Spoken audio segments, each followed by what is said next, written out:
Un saludo para todos nuestros hermanos de Templo Belén. Qué bueno es estar compartiendo con ustedes de nuevo este espacio que el Señor nos ha permitido tener. Así que estamos dispuestos a caminar con Él y permitir que su gracia, su amor y su misericordia nos sigan acompañando. Por eso acércate a uno de los lugares donde nos reunimos a menudo en cualquiera de los municipios de nuestro amado país Colombia. Aquí en Medellín, Antioquia, en los lugares cercanos, en Cundinamarca, en el Chocó, en Caldas, en fin, estamos juntos para caminar con el Señor. También saludamos a aquellos que están lejos en otros países, que yo sé que nos están siguiendo muy a menudo y que quieren recibir del Señor. No pierda el vínculo con nosotros, también estamos en redes y usted puede chatear, escribir a nosotros y vamos a estar comunicándonos. Esperamos que el mensaje del Evangelio esté llegando de manera apropiada a sus vidas, a sus corazones. Y también les pedimos que las distintas temáticas que estamos tratando, usted las pueda recomendar y compartir con algunos de sus amigos cuando quieran aprender de las cosas del Señor. Así que empezamos en el día de hoy dándole gracias a Dios. Padre Santo, eres bueno, para siempre es tu misericordia. Yo te doy gracias por cada familia, por cada persona. Te doy gracias por Casa de Pan, templo de nuestra casa. Te doy gracias porque nos has rescatado, nos has salvado. También porque con anticipación creemos con firmeza que tú sanas al enfermo, restauras al que está cansado, le das mucha sabiduría a cada uno que tiene sus problemas económicos para que podamos administrar de la mejor manera posible. Te seguimos a ti, oh Dios, y entendemos que si buscamos primeramente el reino de Dios y su justicia, todas las demás cosas vendrán por añadidura. Te amamos no por lo que nos das, sino porque eres Dios, porque nos has amado primero y por eso queremos caminar contigo y compartiendo el Evangelio a muchos. Así que declaramos sanidad, victoria, oh Dios, y ante todo sabiduría de tu Santo Espíritu y que nosotros caminemos en tu palabra, aprendiendo de ella, creyéndole a ella, en el nombre de Cristo Jesús. Amén. Amén.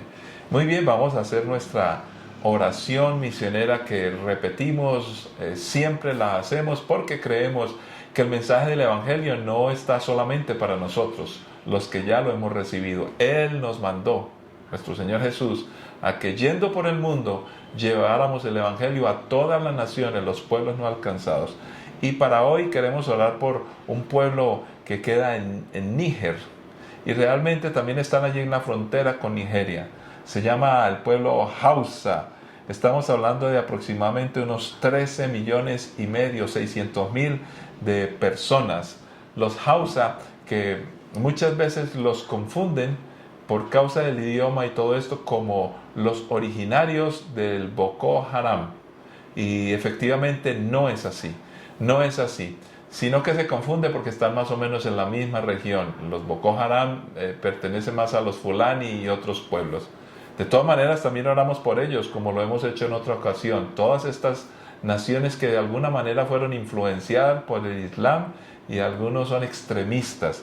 En el caso de los Hausa no es así. De hecho, en un principio, por allá más o menos en el año 1600 después de Cristo, fue que los mercaderes, bueno, y las guerras y un montón de asuntos históricos llevaron el Islam a esta región. En la parte urbana de ese entonces se recibió, pero en el campo no fue así. De hecho, todavía hoy, aunque existe fuerte Islam en las ciudades, en el campo hay más una mezcla de creencias antiguas, paganas, del Islam y en fin. Ellos tienen muchas costumbres. Por ejemplo, toman a sus mujeres y las recluyen, que es una costumbre adoptada de otros pueblos, pero que en las noches ellas pueden salir, las mujeres se divorcian mucho, se cree que hay un 50% de divorcio, pero se vuelven a casar porque no es una honra estar sueltas, digámoslo así. ¿Qué necesita este pueblo? Necesita el Evangelio definitivamente. Oramos para que haya obreros que estén dispuestos a vivir entre ellos. Son receptivos, son muy hospitalarios, pero necesitamos mucho más obreros. Tal vez tú seas uno de ellos que quiera ir a este pueblo como los Hausa.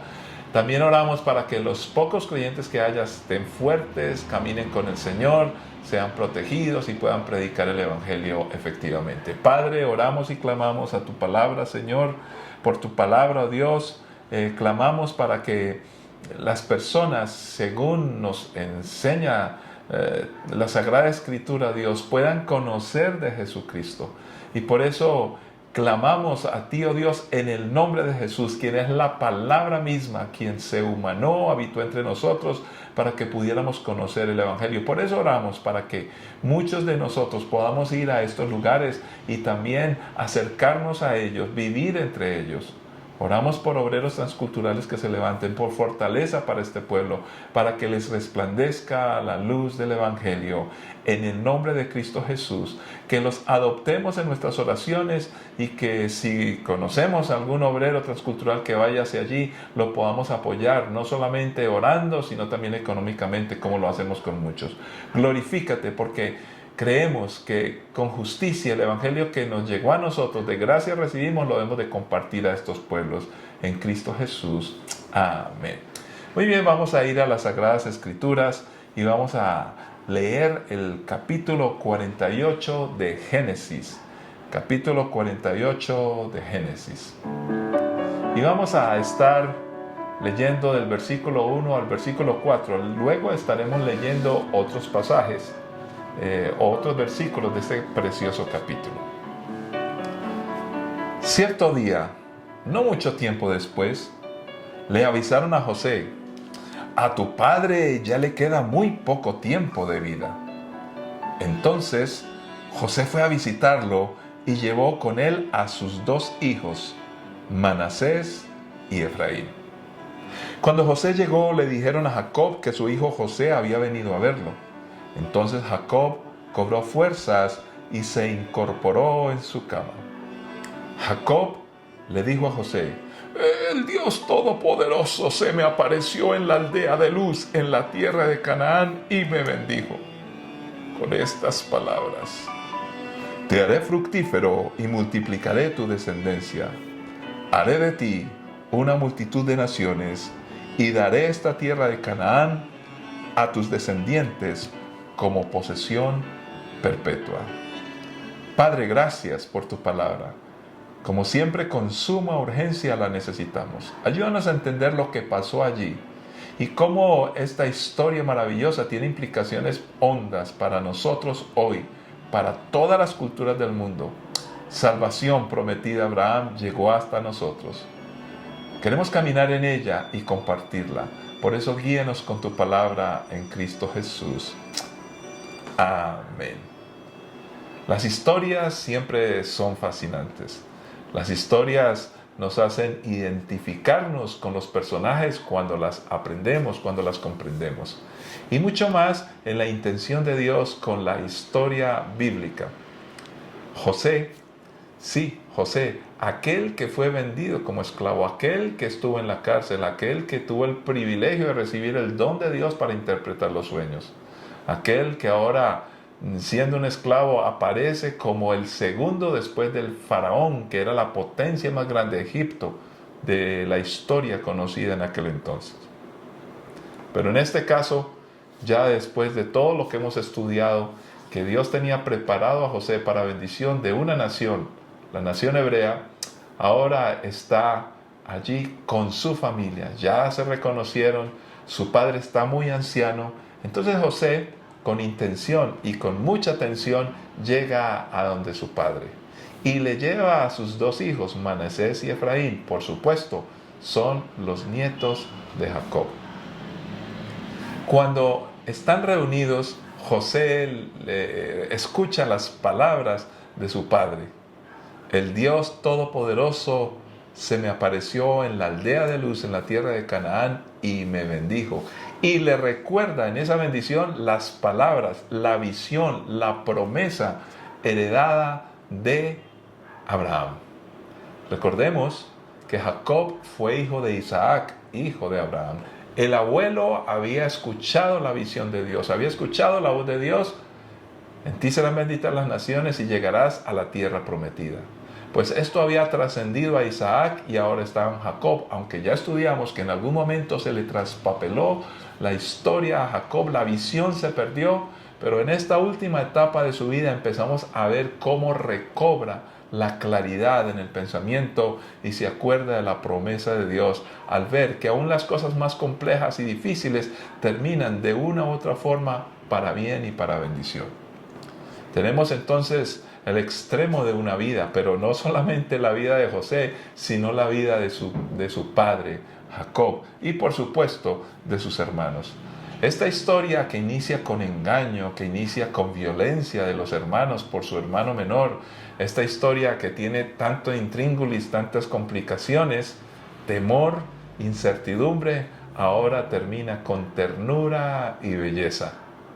A un tierno anciano ya a punto de morir, con un hijo que ya era mayor, pero están los nietos, la nueva sangre empieza a levantarse. ¿Qué expectativas hay hacia el futuro? Ahora, de una u otra manera empezamos a entender en el llamado de este hombre Jacob, la importancia de no perder de vista la tierra prometida. De hecho, empezamos a aprender qué es lo que Dios desea y lo que Dios quiere.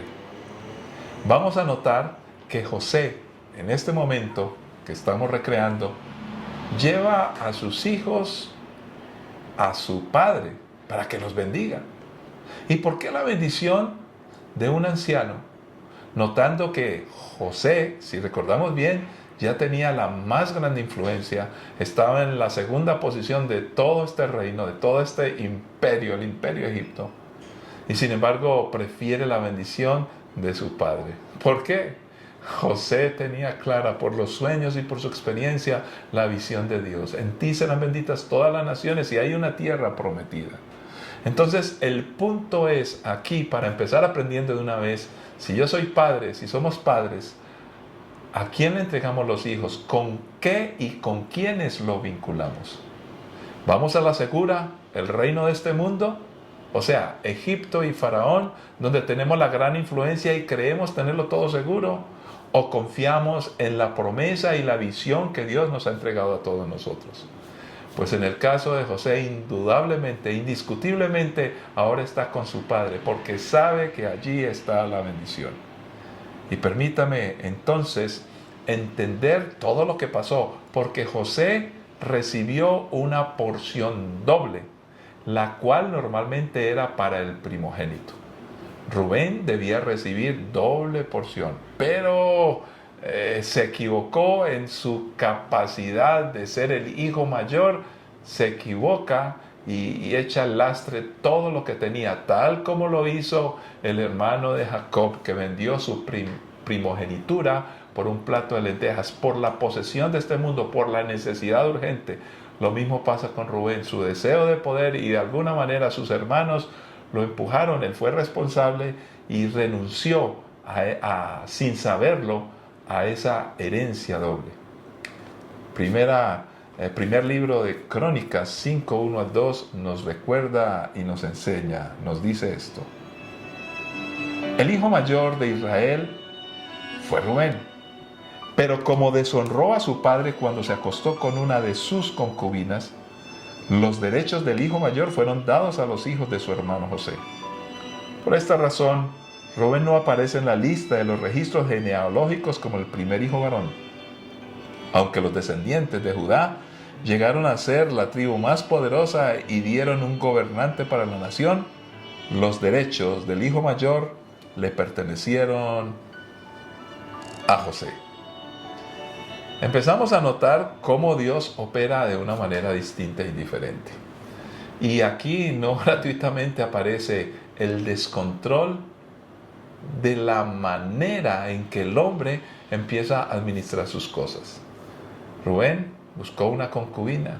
Hay pecado sexual, hay deshonra. Bueno, hay un montón de cosas alrededor que no vamos a explicar ahora. Pero todo esto, todos esos errores que se cometen, mantener el poder, el desorden sexual, bueno, una cantidad de cosas, empiezan a destruir y dañar el plan de Dios para la vida del ser humano.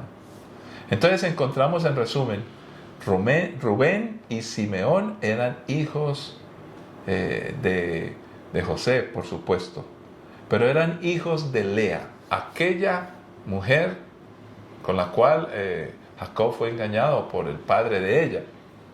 José y Benjamín eran los hijos de Raquel. Dice la Biblia que era la mujer con ojos tiernos que amaba verdaderamente a Jacob. Lea tuvo su conflicto, lo estudiaremos en otra ocasión, pero ahora notamos que aunque Raquel tuvo 2 hijos, realmente le llegó bendición triple. ¿Por qué? Efraín y Manasés fueron los hijos de José los que heredaron la bendición, además de Benjamín. Entonces Raquel fue recordada por todo lado. Y volvemos a repetir, José tuvo doble porción que ahora aparecen como tribus Efraín y Manasés, no siendo hijos de Jacob, sino hijos de José, o sea, los nietos de su padre. ¿Por qué esto? Y aquí empezamos a preguntarnos muchas cosas, pero la historia misma nos empieza a ilustrar. Jacob estaba recuperando la visión perdida. Y por esta causa empieza a enmendar todo lo que había aprendido del pasado, todos sus errores, empieza a poner en orden. Pero sigamos leyendo y vamos encontrando apartes de esta escritura maravillosa, esta historia maravillosa. Dice Génesis 48, 8 y 9. Entonces Jacob miró a los 2 muchachos. ¿Son estos tus hijos?, preguntó. Sí, le dijo José, estos son los hijos que Dios me ha dado aquí en Egipto. Y Jacob dijo, acércalos más a mí para que pueda bendecirlos. Notemos el afán y la claridad de Jacob de bendecir a los hijos de José. Pero también aprendemos algo acá que aunque algunos dirían que es alegórico, yo no lo veo así. La bendición está en la cercanía. La bendición en este caso venía de José, pues, exactamente de Jacob, pero José está cerca de sus hijos y acerca a sus hijos a Jacob para que los bendiga. Mucho más si hablamos de nuestro Padre Celestial. La bendición está en la cercanía con nuestro Padre Dios, pero por el pecado no era posible. Por eso Dios envió a Jesucristo y Él nos acerca al Padre, el camino vivo, nuevo y eterno al cual podemos acceder para llegar y reconciliarnos con Dios y recuperar la imagen perdida. Una vez más, la bendición se recibe estando cerca. Por eso, padres, hay que estar cerca de los hijos. Hijos, estén cerca de los padres. Si somos creyentes, en la cercanía hay bendición. Sigue diciendo la Escritura, leamos el versículo 10 y 11. Los versículos 10 y 11. Jacob casi había perdido la vista debido a su avanzada edad y apenas podía ver. Entonces José le acercó a los muchachos y Jacob los besó y los abrazó. Entonces Jacob le dijo a José, nunca pensé que volvería a ver tu rostro, pero ahora Dios me ha permitido ver también a tus hijos. Qué interesante. Empezamos a notar la claridad tal de Jacob que se da cuenta que la bendición de Dios no era solo para él, no era solo para sus hijos. Ahora veía mediante la mano de Dios poderosa, el Shaddai, el Todopoderoso, que la bendición incluía también a las futuras generaciones. Por eso cuando pensamos en nuestros hijos, deberíamos pensar en los nietos y en los bisnietos. Dios tiene una bendición que no es solamente inmediata para nosotros, sino que va creciendo en la medida que pasan los tiempos. Pero nosotros debemos de estar seguros, creerle al Señor y caminar en el Señor. Nos dice Proverbios 17, versículo 6. Los nietos son la corona de gloria de los ancianos. Los padres son el orgullo de sus hijos. Y qué manera tan preciosa encontrar una historia bíblica que nos anticipa este texto escrito por el proverbista. Los nietos son la corona de gloria de los ancianos. Los padres son el orgullo de sus hijos. ¿Cómo creen ustedes que se sintió Jacob con este hijo que fue capaz de sortear todas estas dificultades para cumplir el plan de Dios con su vida? Yo creo que debemos de levantar hijos para que cumplan el plan de Dios con sus vidas, y entonces nosotros encontraremos profunda satisfacción cuando estemos viejos, y en lugar de estar atormentados por la vejez, los dolores, el miedo al futuro, ya no lo tendremos porque hemos visto entonces la mano poderosa de Dios en nuestros hijos, y ahora nos resta esperar una tierra prometida. Pero hay más en esta historia. Versículo 12. José retiró a los muchachos de las rodillas de su abuelo y se inclinó con el rostro hacia el suelo. Es muy importante encontrar aquí notoriamente otro texto de la Biblia: honra a padre y madre y serás de larga vida sobre la faz de la tierra. En ese momento José estaba mostrando su respeto a su padre. ¡Qué contraste tan tremendo! ¿De qué creen ustedes que probablemente, lo más seguro, yo diría un 99%, por no decir el 100%, se acordaría en ese momento Jacob de qué evento, de qué situación? Yo creo que él rápidamente se remontó años atrás, cuando estaba en una escena parecida pero muy diferente. Parecida porque estaba delante de su padre, medio ciego, que ya no podía distinguir, pero él le engañó. Y siempre con la ambición causada por su madre, esa influencia que tuvo, y deshonró a su padre, engañándolo. En este momento, yo creo que Jacob plenamente recupera todo este tiempo, empieza a analizar y a juntar todos los cabos sueltos, aún ese pasado truculento, y empieza a pensar en Dios, en un pueblo y en una promesa, visión que en algún momento había perdido. Pero sigamos con la lectura de esta preciosa historia, versículos 13 al 19. Dice así: Después puso a los muchachos delante de Jacob. Con su mano derecha dirigió a Efraín hacia la mano izquierda de Jacob, y con su mano izquierda puso a Manasés a la mano derecha de Jacob. Pero Jacob cruzó sus brazos cuando los extendió para poner sus manos sobre la cabeza de los muchachos. Es decir, puso su mano derecha sobre la cabeza de Efraín, aunque era el menor, y su mano izquierda sobre la cabeza de Manasés, que era el hijo mayor. Luego bendijo a José con las siguientes palabras: Que el Dios delante del cual caminaron mi abuelo Abraham y mi padre Isaac, el Dios que ha sido mi pastor toda mi vida hasta el día de hoy, el ángel que me ha salvado de todo mal, bendiga a estos muchachos. Que ellos preserven mi nombre y el nombre de Abraham y de Isaac, y que su descendencia se multiplique en gran manera por toda la tierra. Pero José se molestó cuando vio que su padre puso la mano derecha sobre la cabeza de Efraín. Entonces José se levantó para pasarla de la cabeza de Efraín a la cabeza de Manasés. No, padre, le dijo, este es el hijo mayor, pon tu mano derecha sobre su cabeza. Pero su padre se negó a hacerlo. Ya lo sé, hijo mío, lo sé, respondió él. Y aquí quiero ser contundente y recuperar con imágenes, o que nos imaginemos esta historia. Pensemos que yo soy Jacob. Mi mano derecha, estoy medio ciego, mi mano izquierda.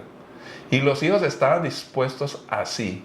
Manasés en este lado, listo para recibir la bendición de la mano derecha, y Efraín para recibir la bendición de la mano izquierda. Pero en ese caso, con esa disposición que quiso José, este hombre viejo y cegatón, recordando todo esto, se da cuenta que Dios es disruptivo, que las normas y las reglas de Dios son distintas y diferentes a las normas de los hombres. Dios empieza a mostrar la bendición depende de Dios y no depende de las cosas que nosotros queramos hacer. Obviamente tenemos que administrar la vida, tenemos que hacer las cosas de la mejor manera, pero dependemos de Dios. Entonces, Jacob, entendiendo esto, fíjense, las dos manos, hace esto: los voy a bendecir. Cruza las manos. Por supuesto, se levanta con afán su hijo José y le dice: no, padre, mueve la mano hacia este lado. Y él le dice: no, señor, yo sé lo que estoy haciendo. Ahora, ese yo sé lo que estoy haciendo no es solamente lo que pasó en ese momento. Yo creo que allí se junta toda la sabiduría adquirida por gracia de Dios en toda una historia, con altos y bajos, con problemas y dificultades, como a ti y a mí nos sucede. Pero Dios tiene el control de todo. Y cuando descubrimos el plan de Dios, pues actuamos no bajo la naturaleza humana y el humanismo o lo que este mundo ofrece, hagámoslo así, sino que le creemos a Dios. Y si tenemos que hacer esto, lo vamos a hacer. cruzamos las manos y hacemos las cosas de manera distinta como el mundo nos lo insinúa. Y termina diciendo esta frase: Manasés también llegará a ser un gran pueblo, pero su hermano menor será aún más grande, y de su descendencia se formarán una multitud de naciones. En otras palabras, la bendición es para todos. Eso es lo más importante. Ahora bien, claro, su hermano menor será más grande, pero cuando dice más grande será en términos de lo que pasa en esta tierra, porque es la soberanía y voluntad de Dios.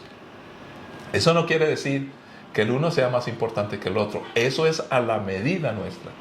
Si logramos enseñarle a nuestros hijos, a nuestros nietos, la visión de Dios en cuanto a la importancia de las personas y de las cosas, entonces no estaremos preocupados por los elementos humanos. A veces buscamos mayor reconocimiento, pero si yo hago las cosas bien y Dios me conoce y lo estoy haciendo para Él, pues no importa que el reconocimiento en este mundo sea mayor o menor, yo estoy en la bendición de Dios.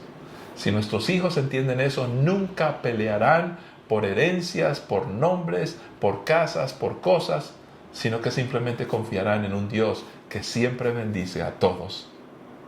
Todo lo que tenemos experimentado, bueno o malo en el pasado, si luego nos ponemos a cuenta con Dios y lo buscamos, Él revertirá todas estas cosas, las malas en buenas y las buenas en mucho mejores, como una gran enseñanza. Romanos 8, 27 y 28, un texto del futuro, en el caso de José y Jacob, muy en el futuro, porque este era el Antiguo Testamento, el Génesis, y este que vamos a leer, Romanos 8, 27 y 28, se cumple plenamente por anticipado. Y el Padre, quien conoce cada corazón, sabe lo que el Espíritu dice, porque el Espíritu intercede por nosotros los creyentes en armonía con la voluntad de Dios, la voluntad de Dios. Y sabemos que Dios hace que todas las cosas cooperen para el bien de los que lo aman y son llamados según el propósito que Él tiene para ellos. Dios siempre tiene y quiere lo mejor para todos nosotros. Por eso no peleemos por las cosas de este mundo. Ahora bien, concluimos pues con una bella historia. La historia de un hijo y su padre, de un padre y su hijo, pero es realmente de una familia que llegó a ser pueblo, el pueblo de Dios, y que en ese pueblo somos bendecidas todas las naciones de la tierra. Génesis 28, 21 y 22. 48, 21 y 22 termina diciendo: Entonces Jacob le dijo a José: Mira, yo estoy a punto de morir, pero Dios estará contigo y te llevará de regreso a Canaán, la tierra de tus antepasados. Y además de lo que les he dado a tus hermanos, te doy a ti una porción adicional de la tierra que tomé de los amorreos, con mi espada y con mi arco. Permítame leerles de un autor, el hermano Eike, que tiene un libro del Génesis, hace un análisis bello. Me parece prudente leer este corto párrafo. Qué bello cuadro nos presenta este capítulo del hijo creyente de Dios al acercarse al fin de sus días. En vez de estar lleno de amargura recordando su vida pasada, Jacob prefirió dirigir su atención a la gracia de Dios. Jacob no solo había recibido mucho más de lo que merecía, sino que sabía que realmente había recibido lo opuesto a lo que él merecía. Este es el resumen de lo que es la misericordia y la gracia de Dios. La bendición de Dios en vez de su condenación. La promesa de Dios en vez de su maldición. La constante guía de Dios en vez de su castigo. Es una bendición vivir como hijo de Dios, pero es una bendición mucho más grande el morir como tal, como un hijo de Dios. Qué bello resumen de este buen análisis del libro de Génesis. Pero volvamos aquí a nuestra charla para concluir. En esta historia, Jacob está tan claro que recupera totalmente la visión. ¿Cuál visión? La visión que recibió Abraham, que le transmitió a Isaac, que Isaac le transmite a Jacob, pero que Jacob en un momento pensó que la bendición estaba en Egipto y no era así. La bendición siempre está en la casa de Dios. Y por eso antes de morir le deja claro a su hijo: mira, tus hijos llegarán a Canaán. ¿Qué era Canaán? La tierra prometida. En otras palabras, a nuestros hijos, a nuestros nietos, no les pintemos el éxito de este mundo como lo mayor. Yo quiero que nuestros hijos, sí, sus hijos, todos ellos, sean prósperos, tengan estudio, tengan empresas, puedan viajar por el mundo, puedan lograr un éxito en este mundo. Pero eso será una simple añadidura. Y aunque yo les diga a todos ellos, estudien, esfuércense, aprendan cosas, van a lograr cosas lindas, pero nada de eso. Todo eso es, como dice Pablo, basura comparado con lo eterno, con lo mejor, con la promesa de Dios, la eternidad de Dios. Si levantamos hijos de esta manera, nada ni nadie los podrá dañar y aporrear. ¿Por qué? Porque entienden lo principal. Las prioridades en la vida, Dios está primero. Y así como acompañó a Abraham, Isaac, Jacob y José, Efraín y Manasés, recordando, Efraín era el menor, pero se convirtió en el mayor. Dios hará lo que tenga que hacer. Pero cuando tenemos la visión clara, no nos extraviamos. Padre que estás en los cielos, ayúdanos a transmitir a nuestros hijos estas verdades, para que no haya error, para que no haya equívoco, Señor, para que no haya lugar a dudas, para que no entre la incertidumbre, para que no sea el engaño de este mundo el que empiece a dañar y a destruir a nuestros hijos, nuestros nietos y las futuras generaciones. Señor, entendemos que en ti hay victoria y que la bendición que tú has entregado es para todos. Ayúdanos a enseñar la nobleza de la palabra, la nobleza de hacer lo correcto y lo justo, la nobleza de caminar en familia y de no extraviarnos del plan que tú tienes como nosotros, porque somos familia, pero terminamos siendo pueblo. Padre, bendice a nuestros hijos, bendice a nuestros nietos, bendice a cada padre, cada hogar, cada familia de nuestra preciosa iglesia. Caminamos en bendición para tu honra y gloria y bendición de muchos en Cristo Jesús. Amén. Que la paz y la gracia de nuestro Señor Jesucristo les siga acompañando como bien Él lo quiere. Nos encontraremos en una próxima ocasión. Bendición para todos.